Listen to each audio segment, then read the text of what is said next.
Unati, good afternoon. Well, earlier on when I was speaking to our colleagues in Joburg, I was speaking about the introspection that political parties are going to be doing when all of this is over and done with. They're going to be going back to the drawing boards. They're going to be looking at where they went wrong and where they went right. So they're going to be doing their own, what's it called, the post-game briefing that they're going to be having, post-mortem of how their campaigns went. But I'm going to be speaking once again to Professor Cheryl Africa of the University of the Western Cape, who's going to help us understand that.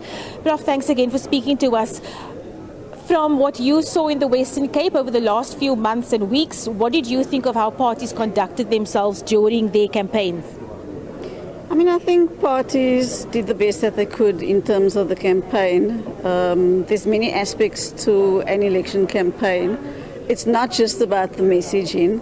So the leadership and the leader is very important in terms of that person or the party is the source of the message. And it's very well known that the credibility of the source affects persuasion. So that leader needs to be well received. And then, of course, there's the message itself.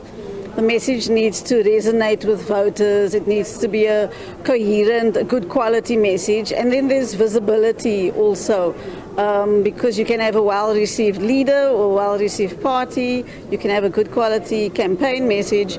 But if voters aren't hearing the message, then it really comes to nothing. And there's different ways that they could get the message out there.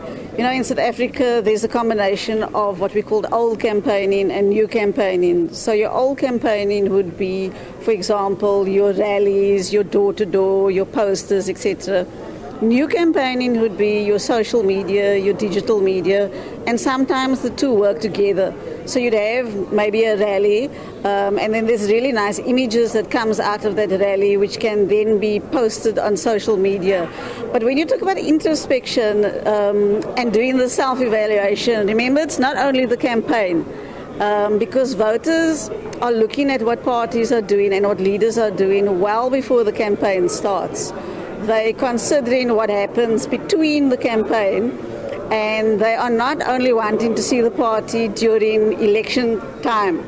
So when it comes to that self-evaluation, yes, they do have to look at the campaign. The campaign is very important in terms of persuasion, but they also need to look at building their structures, strengthening their structures. And that could be branches, it could be establishing structures at universities, for example, youth wings and so on. And then the third thing I would say is around establishing a track record. So if you're an established party, you do have a track record of sorts. And often the smaller party says, but we're not in power, how can we have a track record? The fact of the matter is they can have a track record. There are things that they can do to establish roots in the communities. So simple things like, for example, establishing, working on a food security program does not require you to be in power. It doesn't need a seat. It could be helping pensioners around information for SASSA grants, etc. So all of those things work together. As I said, the campaigning, strengthening their structures, depth of leadership, and then establishing a record. All those work together, and those are some of the things that the party should be looking at. I suppose a good example of that would be the PA, because they started out as a small party, and we look at their numbers now, and they really did go out and make contact with the electorate. I guess they're a good example of that. Prof, the other thing I wanted to ask you was about, you're talking about the campaigns and the visibility. What does this mean for an independent?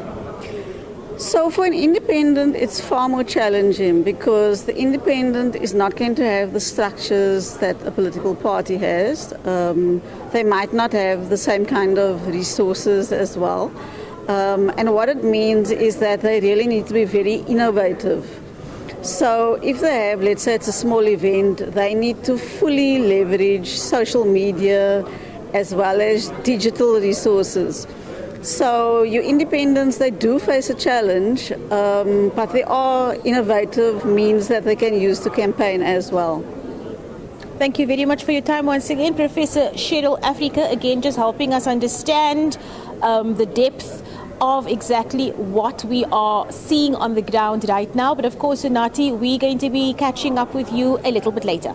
Thank you so much, my colleague there, Abra Barbier, of course, just tracking those numbers there in the Western Cape.